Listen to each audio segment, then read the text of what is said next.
Thank you for joining me in this session, Dashboarding for Student Success with the Connecticut RISE Network. I know that this is all the way at the end of the entire convention center, so I really appreciate the effort you made to get here. My name is Fred Benton, and I've been in education for a while now. I got my start as a physics teacher at the Bronx Academy of Letters in New York City, and while I was there, two transformative things happened. First is that I met my wife, who didn't want to appear in any of these photos. And the second is that I got to start tinkering with Tableau. Now, as time passed, my wife and I, we expanded our family, first with beagles, then with babies. And I don't know if you know anything about real estate in New York City, but it's tough to swing a house with a backyard on 2 teacher salaries. So we moved out to Connecticut. And it was there that I got to work in the data office in one of the larger urban school districts, and ultimately found these folks who were starting a new organization, the Connecticut RISE Network. I'd say that from the, so now as Deputy Director of the RISE Network, I work with data analysts and data specialists, and we collaborate with the principals, the teachers, the superintendents in our network to develop and build data tools that help educators get the information they need. Since the start of our organization, we've relied on Tableau to build and to deploy our data tools. And so we really appreciate this opportunity to speak at Tableau Conference to help the Tableau community keep moving forward, keep strong. When I first started working with Tableau, I was delighted to cram as many data elements as I possibly could into a single dashboard with total disregard for what my end user could possibly do. And ultimately, as you might expect, nobody used my dashboards, which resulted in me not being too thrilled. Now, over time, I've refined the way that I design these dashboards. And now I understand that when I build focused dashboards, when I work with my users to make dashboards that do one thing really well, that answer a question for them really well, that ultimately people use my dashboards, are thrilled to use my dashboards, and they get the information they need to support their students. All right, so this session is called Dashboarding for Student Success. So I better explain to you how we make these dashboards and how we use them to support student success. First, I'll just quickly explain why we make dashboards. I'll tell you a little bit about our organization. I'm going to describe the way we use systems. We've improved systems to support data work in our network. And finally, I'll show you how we use our data tools, how educators use our data tools to help freshmen get and stay on track. All right, so why dashboards?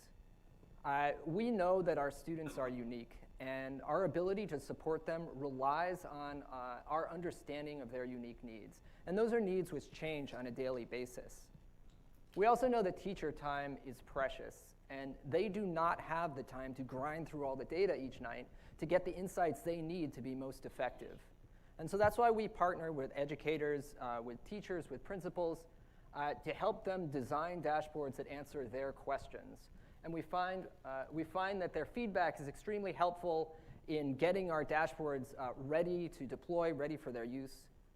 And what we see is that when they have dashboards that they trust because they've been part of the design team from the beginning, that they can more effectively, more efficiently support their students. So that's why we make dashboards. Now, who are we? The RISE Network is a small nonprofit that's focused on supporting high school students, high schools in 4 districts in Connecticut. Additionally, we're partnered with the Family Foundation, the Dalio Foundation, that's been not only a funder, but a founder of our organization, and a key collaborator in everything we do. When we started as an organization, we had big goals, but we specifically did not have any strategies in place for how to achieve those goals. Instead, we relied on our core principles to guide our work with our partners to figure out how we were going to achieve those goals. And most important of those principles is empowerment. We're an organization designed to empower educators to achieve breakthrough results. And you'll find that most of the employees of the RISE Network are former teachers, principals, social workers, and we know that ultimately, no matter how great our dashboards are, it's going to be the educator in the room. It's going to be the principal in the building who are going to make those successes happen for students. Now, how are we empowering those educators? Well, a big thing we do is we make sure those districts get extra resources. Some of that in the form of direct grants, others in other forms, and that allows districts to test ideas that they've always wanted to try but never had the resources, never had the capacity to test. Now, as they work on those ideas, as they see how they work in their district, we help them collaborate with the other districts in our network to determine which of those ideas are true innovations, successful innovations that we should share across the network. We bring those districts together in working groups, in conferences, in convenings, where they work with each other, they work with national experts to ultimately design systems like the suite of dashboards that I'm going to share later on in this session. Additionally, out of that work has come our current set of strategies, what we refer to as the RISE by 5 strategies. And while that's not the subject of today's talk, those strategies are working based on the data that we have through our partners. If that's something that interests you, if you are a district that's thinking of how you're going to support your high school students, I'll have links to more information at the end of this session. All right, so our big network-wide goals. First, our goal is that every student will successfully transition to high school and reach the end of freshman year having enough credits for on-time promotion to 10th grade. Second, we believe that every student should graduate on time, prepared to be successful in college or the career of their choosing. And third, we know that as a network, we must continuously refine our data systems so they can serve as the foundation for those other 2 goals. Today, I'm going to focus on just the first and the third goal, starting with how we strengthen data systems. Now, in your own organization, just think for a moment, how do educators get the information they need? And how frequently can you update that information for them? What I'm going to share with you is 2 kinds of systems that we use to help make sure that educators always have the information they need. First, I'm going to share a little bit about how we monitor data tools that we've already deployed to make sure that our users are actually using them. So we developed this dashboard. This is the only dashboard today that I'm just going to show a snapshot of. I can't show you the live version of this because it relies on internal data. This dashboard was developed to help us answer the question, which of our users are using our dashboards and which of our users have stopped using our dashboards. In this viz, each X stands for a user. The vertical axis counts the number of times they've used any of our data dashboards.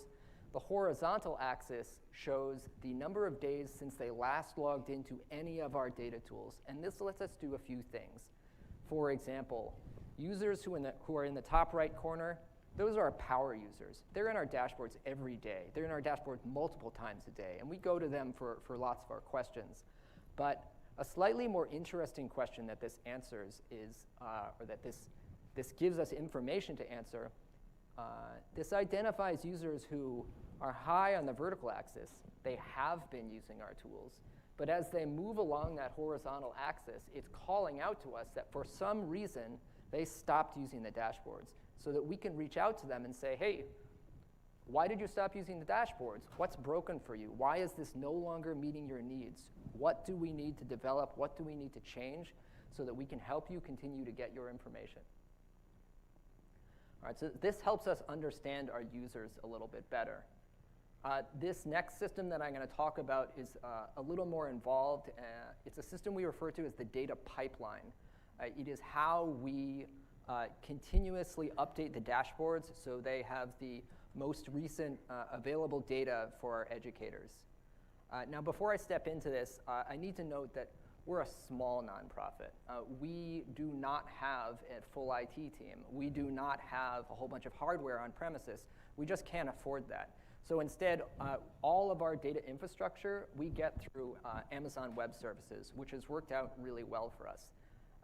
If you or anyone in your organization is considering making the move to the cloud, if you're considering Amazon Web Services, I do want to take just a moment to plug our managed services provider. The folks at Axum Cloud have been super helpful with answering all of our questions, with helping us deploy new hardware whenever we need. And so if you're considering, please reach out to them. All right.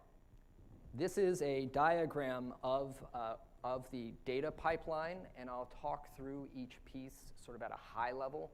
If you have deeper questions about this, there'll be a little bit of time for Q&A at the end, and I, of course, will stick around.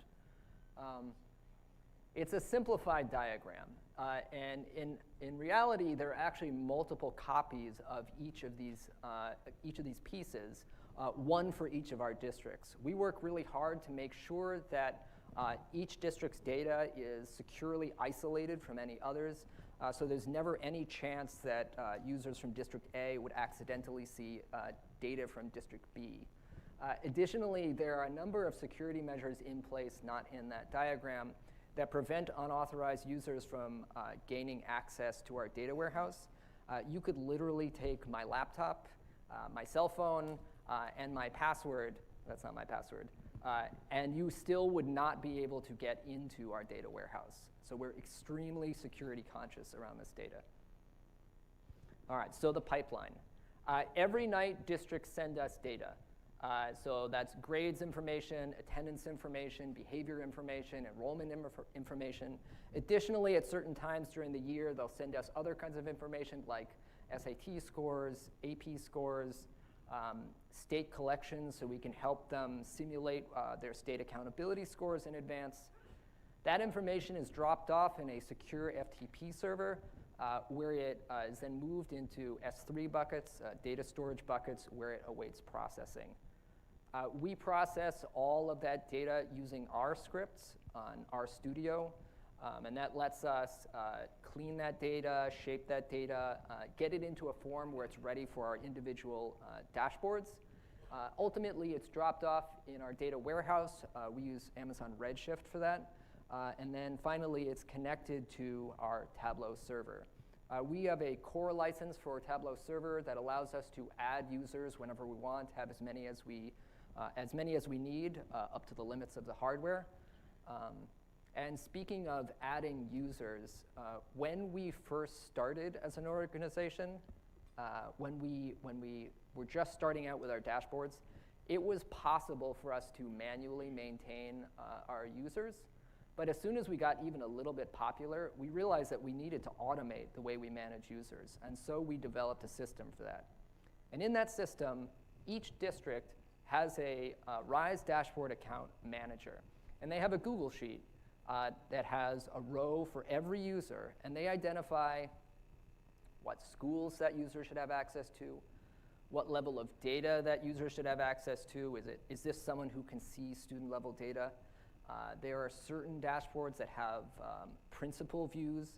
Should this person be able to see those principal views? And so they maintain that sheet.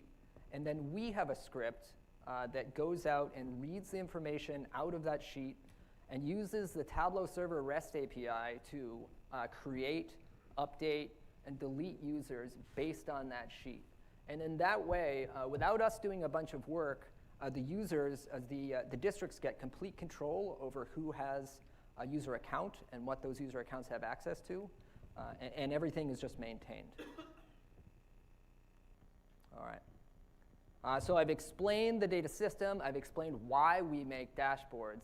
Let me pivot to explaining why we focus on high school freshmen, and then ultimately how educators use our dashboards to support those students.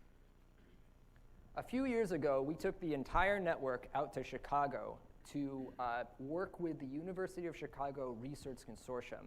And they shared their research with us, demonstrating that the grade 9 on-track credit earning status, which is students who've earned enough credits to promote to 10th grade, that status is the single best predictor of which students will graduate on time from high school.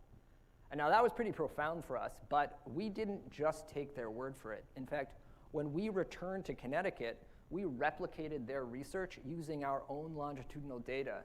And sure enough, we discovered that students who were on track at the end of freshman year graduated at rates over 50 percentage points higher than peers who were off track at the end of high school.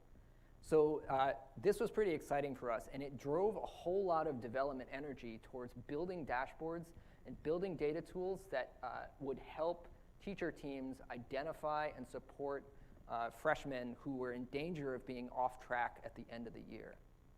But we know that dashboards, no matter how pretty they are, don't do anything by themselves.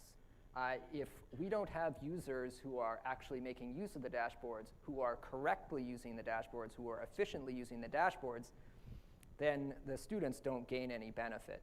And so after developing these dashboards, we collaborated with our network partners to develop protocols specifically to support teachers efficiently using these dashboards. And so there are two protocols that we're going to sort of step through today. The first we refer to as KidStat. It's designed to help a grade team, like a freshman team of teachers, identify and support specific students.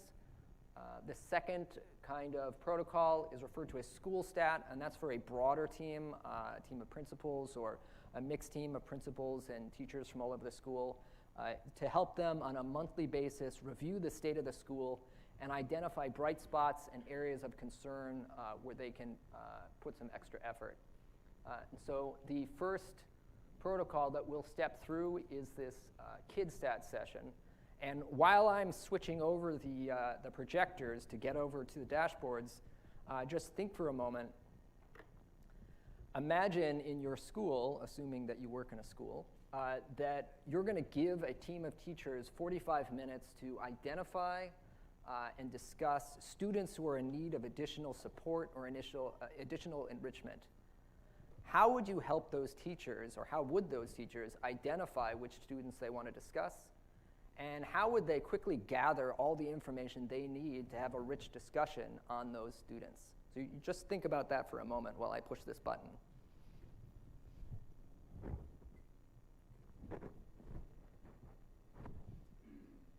Okay, so this is a dashboard designed specifically to answer that question. And before you get concerned about me violating FERPA showing this data to you, this is an entirely synthetic district, the District of Maryville. So we can show all of these students without fear of being sued. Okay, so I am going to step through using this dashboard like I'm a teacher in that meeting. And so first I better focus this dashboard on my school. We'll be at Sandra Day O'Connor High School. I'm using the superintendent login for Maryville, which gives me access to all schools. If I were actually a teacher at Sandra Day O'Connor, my account would be locked just to that school, and I wouldn't need to bother with these filters. So here we go. It's Sandra Day O'Connor High, and I'm in the 9th grade team. And so this dashboard is aggregating students based on two variables. Horizontally, they're grouped in rows based on their attendance to date. And this is important because teachers would plan different interventions for students who have challenges getting to school than they would for students who are in school every day. Additionally, the columns, students are grouped based on right now, how many classes are they passing. And in Maryville, freshmen need to pass 5 classes to get promoted to 10th grade. So you can see in green the 5 and 6 or more classes. Those students will be considered on track. So now this breaks the students into clusters, each of which have similar characteristics and might benefit from different interventions. So now in this teacher team, we could decide a popular group to discuss is this group right here, this block. They're passing 4 classes, they have great attendance. If we can get them to pass 1 more class, they're going to be on track. And so now I need to get the information to have a conversation about these students. I'll click this block, click to see student data. And now what I have is for each student, I have their attendance. I have all of their classes. I have all of their teachers. I have all of their grades. And now in a team of their teachers, we can have conversations like, I see this student is failing social studies but rocking the English class. Those have similar teaching styles. What can we learn from that English class that would benefit this student in your world history class? I see this student is passing math but not doing so well in their business class. What students do you have that student sitting near? What can we do that's working for you in your class that I can take to my class? And so you can see they can really quickly get all the information they need to have that discussion. Now I want to use this dashboard one more time to support a different kind of student. Now imagine we are a team supporting seniors. We're getting them ready to go off to college. One of the additional measures we learned about from the University of Chicago, this idea of B's or better. They believe that students who are earning at least a B in their class, that's an indicator that that student is ready for college-ready material in that class. So I'm going to change this dashboard so that instead of it aggregating students by the number of classes they are just passing, I'm going to aggregate them based on the number of classes they have at least a B in. So I'm going to do that by changing this parameter here.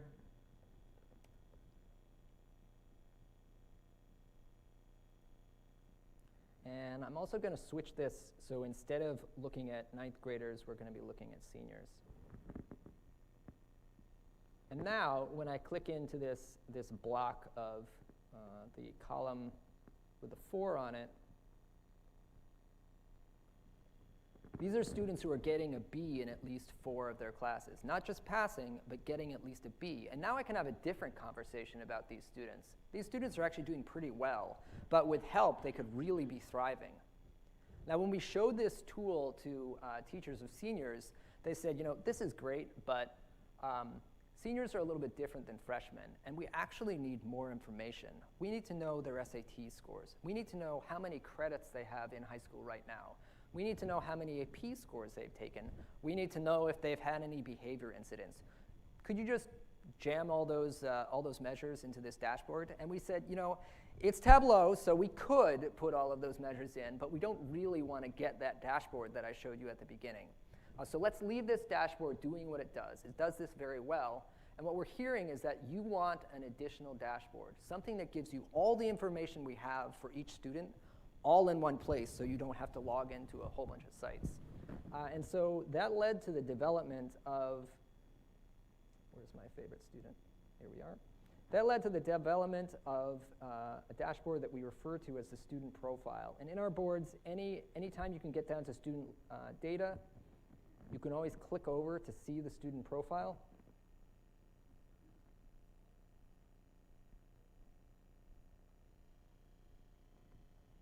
And here is all the information we have on this student in one place.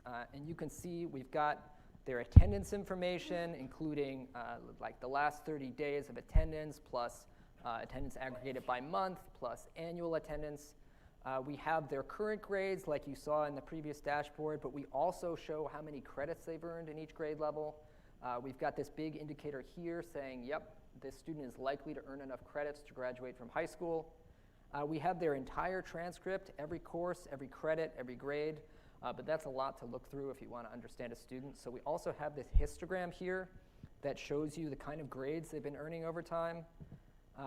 Down in their assessments, I can quickly see that this student has been beating benchmarks in EBRW, but is not reaching benchmarks in math.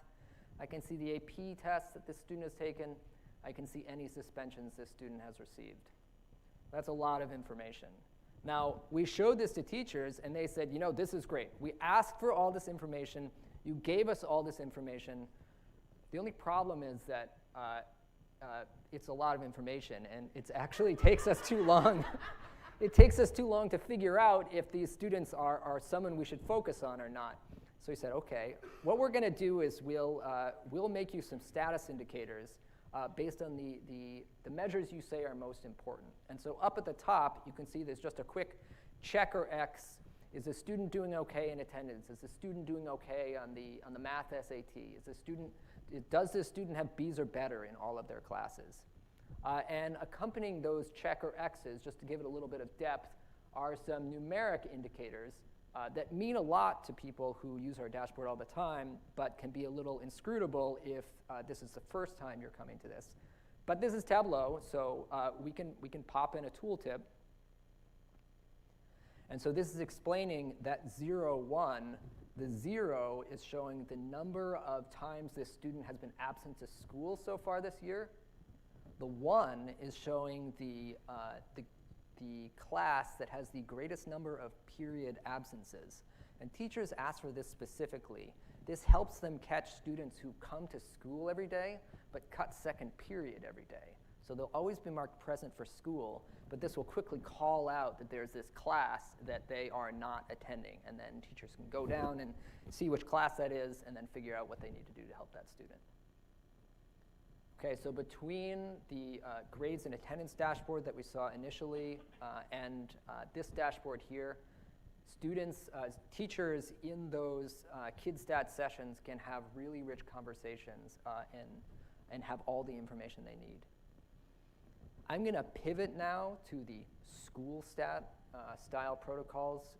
You may recall school stat is a conversation with a broader team to look at aggregate data to try to understand the state of the school once a month. So those sessions come in 3 flavors, either in grades, pass rates, or attendance, or behavior.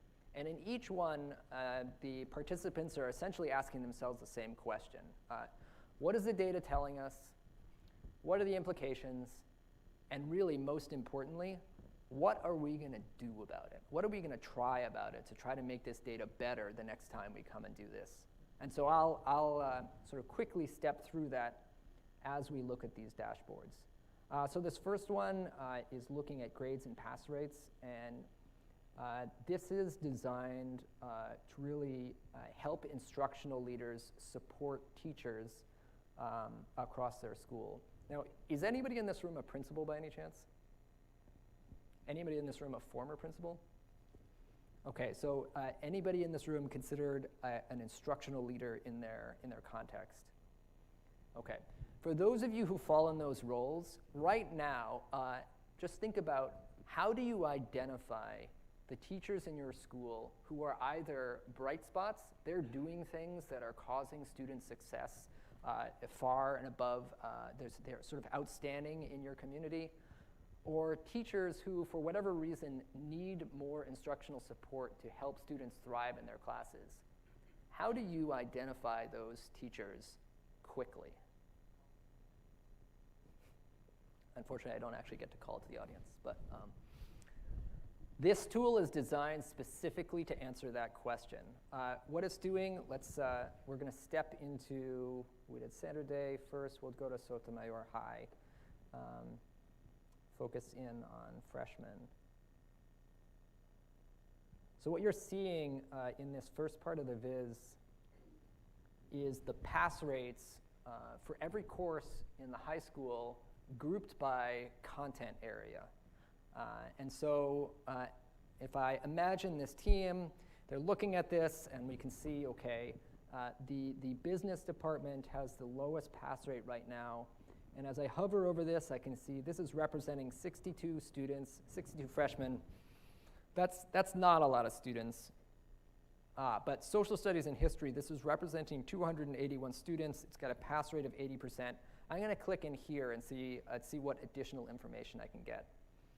And what I get in this next piece is pass rates by all of the courses in that content area, sorted by enrollment. So my highest enrolled class is on top, and I can see in that highest enrollment class that full 24% of those students have failing grades right now. Like, this is a big red flag. This is a big problem for us to dive into.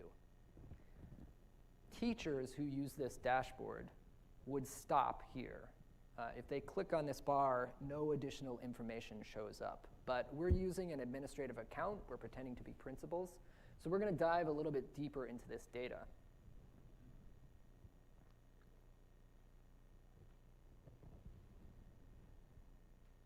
And now I can see pass rates by section, including the name of the teacher who's teaching that section. And I can see that Mr. Strover has lower pass rates than any other teacher for this course.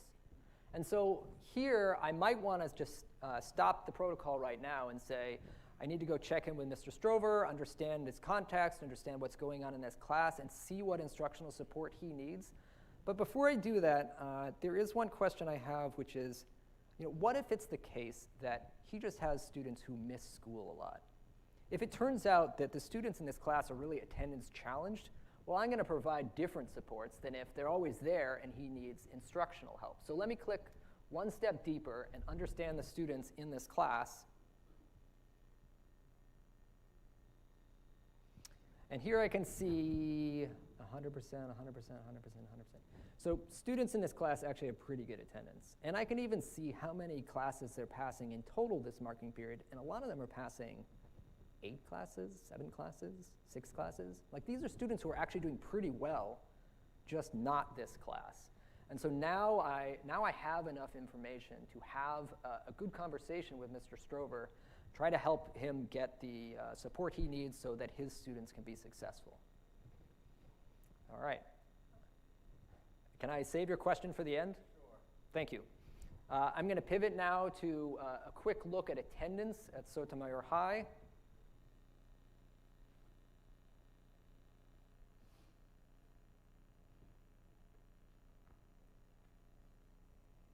All right, so here's high-level attendance, but I want to focus on just one school. All right, so now I'm gonna look at this data. And what I see is that historically, attendance really drops after October. It's like now is the time when we could put into place some sort of an attendance campaign. And maybe this year we can keep attendance up. But before I go and just roll out an attendance campaign, I would like to know a little bit more about, is it true that every single one of my students stops showing up in October? Is it just a specific grade? Is it just a specific group? So let me interrogate this data a little more. We have this dashboard referred to as attendance bands that's designed specifically for disaggregating attendance data. Let's focus in on our high school.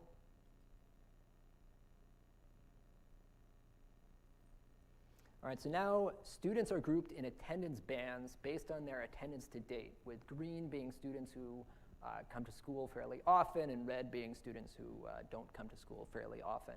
And what I can see by looking at the data this way is that 11th grade actually has more students that are having trouble getting to school than any other grade. And so if I have limited resources right now, I might focus my attendance campaign just on the 11th grade.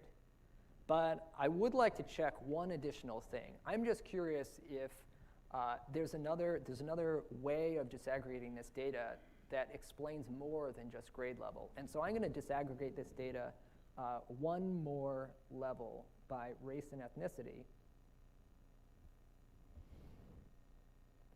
And now it looks like actually Hispanic and Latino students are experiencing greater difficulties than other groups. And so I'll just, let me just collapse this by grade level. And I can see that, yeah, my Hispanic and Latino students are having greater difficulties getting to school than other races. And now here's where my team has a lot of information, and they can decide how they want to plan that campaign. Do they want to focus it by ethnicity? Do they want to reach out to that community and try to understand, are there factors that are preventing students from getting to school that we can't see just by looking at their aggregate rates? But this is a really fast way for them to find that information so that they can spend most of their time on actually working with students on planning the intervention. All right, we're gonna jump to one last version of this school stat view. We're gonna look at behavior information for this high school.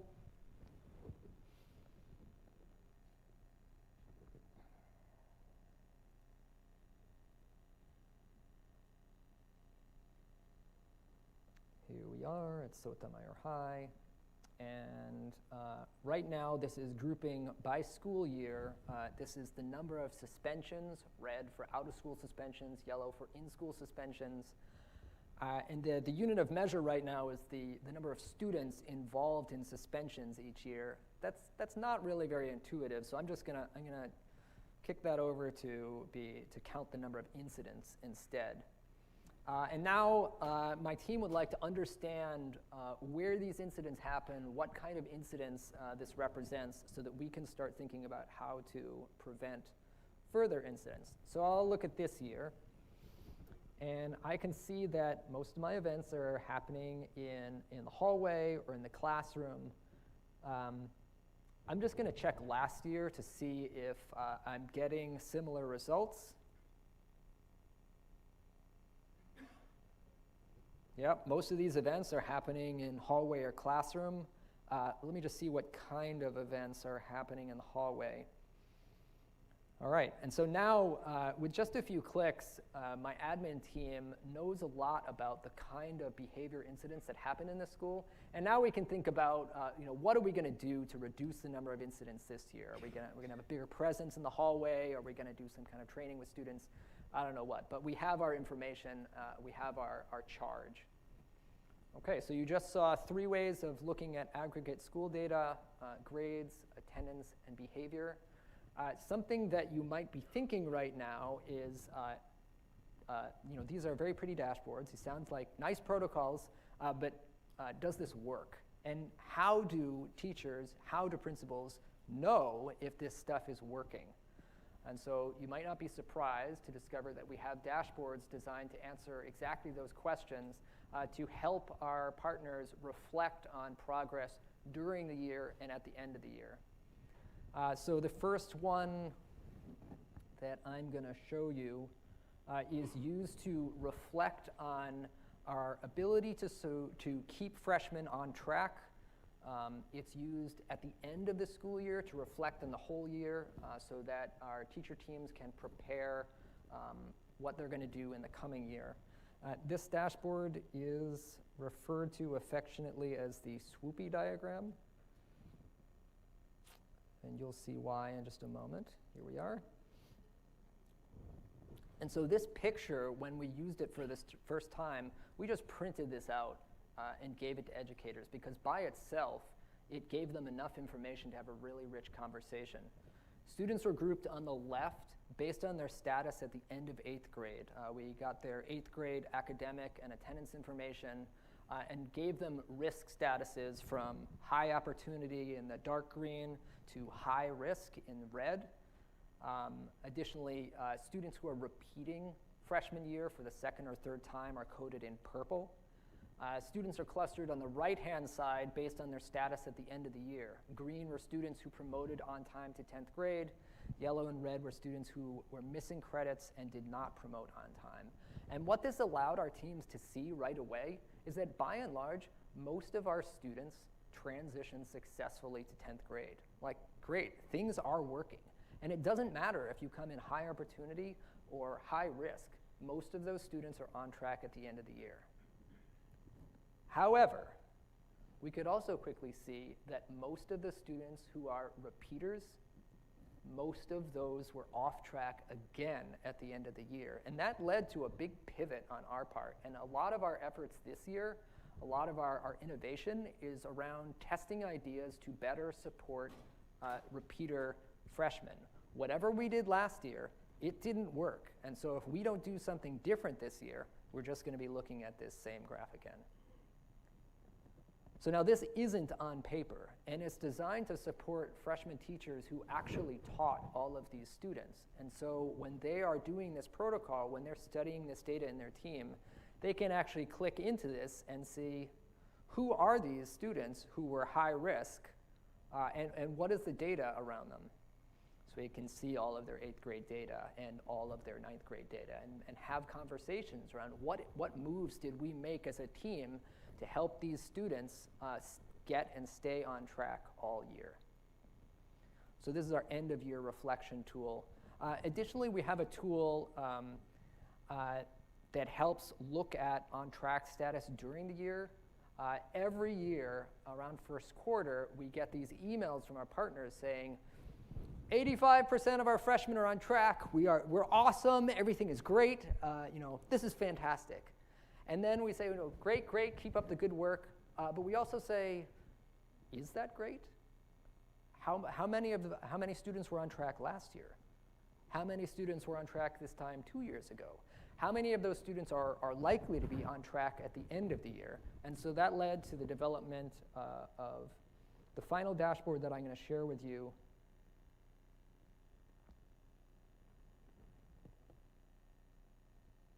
Used to study grade 9 on track rates. On the left-hand side, it's showing on-track rates by quarter. This year is represented by green, with previous years in lighter and lighter shades of gray. This year it is now quarter 1, so there's only just this one dot in quarter 1. And what I can see is in Maryville, 80% of freshmen are on track, but last year it was actually better this time. So we have work to do.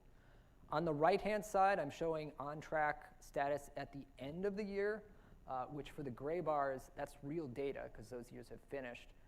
The green bar is showing, based on the courses that they're passing right now, based on the actual credit values of those courses, here's how many students we think will be on track at the end of the year. And this should be setting off alarm bells all over Maryville to say, like, we better figure out what's going on here. Although I will say that in the early part of any quarter, we know that there are a lot of teachers who haven't submitted grades yet, and so it may look like students are not passing classes simply because there's just not enough information yet. So we know not to freak out early in quarter 1, but if it were quarter 2 and it looked like that, you would see a lot of freaking out. Okay, thank you very much. This is synthetic data. This is Maryville, but let me click over to our real data.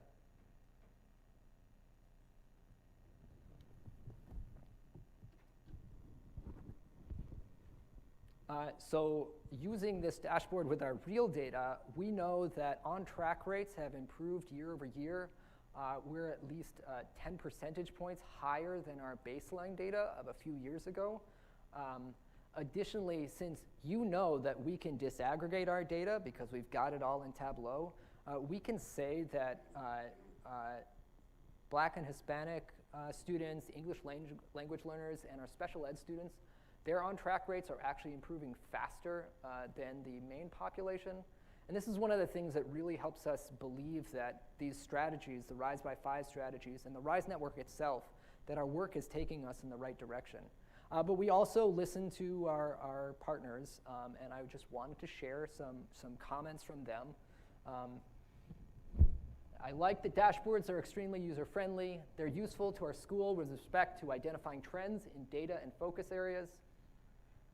The dashboards make our data intuitive and visually easy to interpret. And finally, I love having the ability to dive deeper into the data. Thank you very much for listening to this session so far. I know I have a few minutes that I've saved to answer questions, so I'll turn the floor to you now. I don't know if there are microphones, but there may be, and I see a hand on the floor.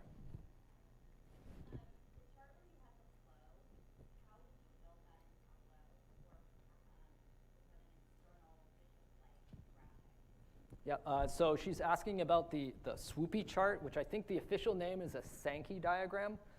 And so that's a very visually popular graph, and I can build it because I stand on the shoulders of giants. The Tableau community is pretty awesome, and so I just went searching for Sankey diagrams and found some guides, including full-blown workbooks that I could download, reverse engineer, and then build these. But if you ask me, can I build this from scratch myself? No way. I'm going to get a question from this side of the room. Yes?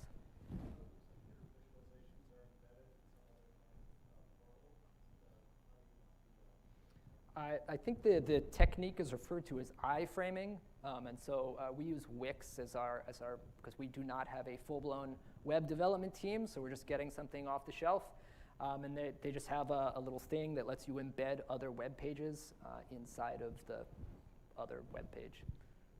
Question here, and then I'm going to come over here.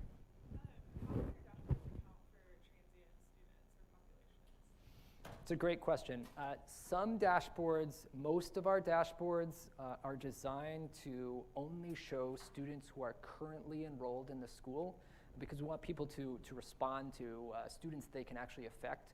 We do have a few dashboards that are explicitly accountability style dashboards, and they follow whatever the state rules are on accountability. And so because we have all of the enrollment data as well as the state accountability collections, we can piece that stuff together. Here and then here. Okay, just some things, I don't know if this is more Tableau or just some philosophy behind it, but like grade inflation and stuff like that, how do you account for that? How do you talk about, looking at one teacher and say, oh, he must be not getting it, but maybe he's actually grading very well. What backing you up with assessment data or other data to say, hey, maybe there is something else here I gotta look. How do you incorporate other data points? Attendance, marks, marks in classes are the trend today in education that maybe the mark in a class isn't really as important or as valuable as it once was or ever was. So how do you kind of rationalize those data points and look at other things? All right, so this is a great question. Essentially, like, how do we, what do we put in place to make sure that the data is actually as valuable as we're saying it is? And the answer is that we rely on our teachers. These are not predictive dashboards. There is no machine learning going on here. And these dashboards are not telling educators that they have to do a specific thing. All we're doing is making it easy for them to understand the data that currently exists. And then we rely on their professional judgment to say, yes, everybody is passing Mr. A's class, but we know that Mr. A gives A's to everybody. And everybody's failing Mr. F's class, but that's because we know for whatever reason he just fails everybody. And so we don't account for those things. Does that answer the question? Yeah, kind of. I mean, I get it. But then, an educator or a principal is going to say, oh, look, this is all good. They're looking just at the result, not at the underlying. And I guess follow-up, too, is Let me do this because I know there are other questions. I'm going to sidebar with you at the end and just make sure that I fully answer your question. Okay, this question here.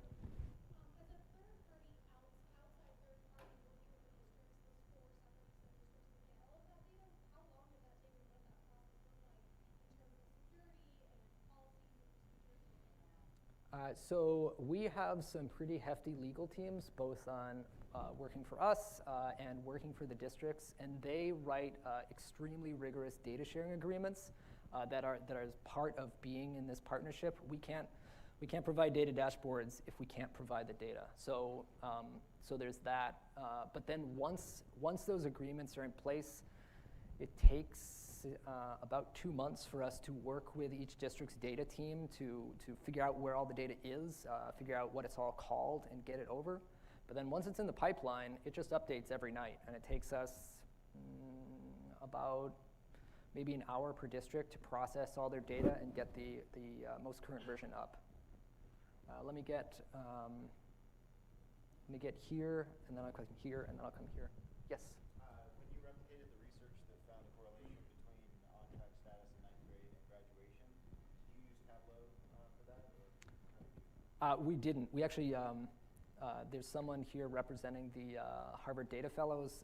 We had someone through Harvard Data Fellows who had some rather heavy-duty statistical background who then went and replicated I think they did it all in R. But then their presentation, they used Tableau, but not in the actual work. Okay, I said I was coming through the middle and then over to here. So yes. I guess is there a Reader's Digest version of how you create the framework for all that? Say more. What's that? Say more. Let me make sure I understand. I guess my question is, how in the world did you do all that? Oh. From creating the dashboards and connecting them all, I know it's probably a year's process, but is there a short version of? Because I'm looking at that and I understand all the interpretation, but I'm thinking to myself, my goodness, I wouldn't even know where to start to create. Well, so Something like that. The nice thing is that we're at Tableau Conference, so anything you see here, you could have a Tableau person sit down and now that we've done the thinking about how to put it together, I bet they could copy these dashboards in a couple of hours. So there's that. But yeah, it did take a year or two to work with our users and really refine these dashboards to get it into a place where they like it. And I'm sorry, are you the primary? Yep, yeah, I make them. So if you want to know about them, I'll give you my card at the end. I'd love to chat with you. Over here, and then we have time for maybe 4 more minutes. Yeah.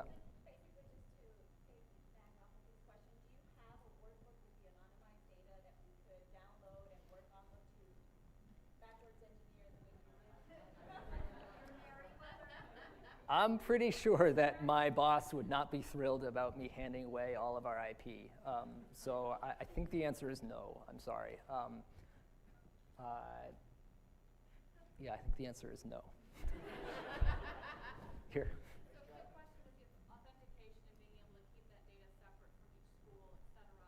Did you do that basically in the data warehouse and create separate data sources so that the authentication was not necessarily being done by user filters or anything like that in Tableau? Were you doing that all before Tableau even hit on the data? So once things get to Tableau, it's the permissions based on user groups that are controlling what users can see. And so there's one permission that locks them into a specific district. There's a second round of permissions that locks them into specific schools. There's a third set of permissions that say, can you see teacher level data? There's another set that say, can you see student level data? And so that's done based on user groups from that user management sheet. But that's basically done in Tableau Server. The data processing, the steps we take to make sure that as we clean and prepare the data, like make sure that District A does not show up in District B, that's done through separate tables in the warehouse. So those data sets are completely isolated. Okay, I'm going to take one more question, and then I'm going to close. Yes?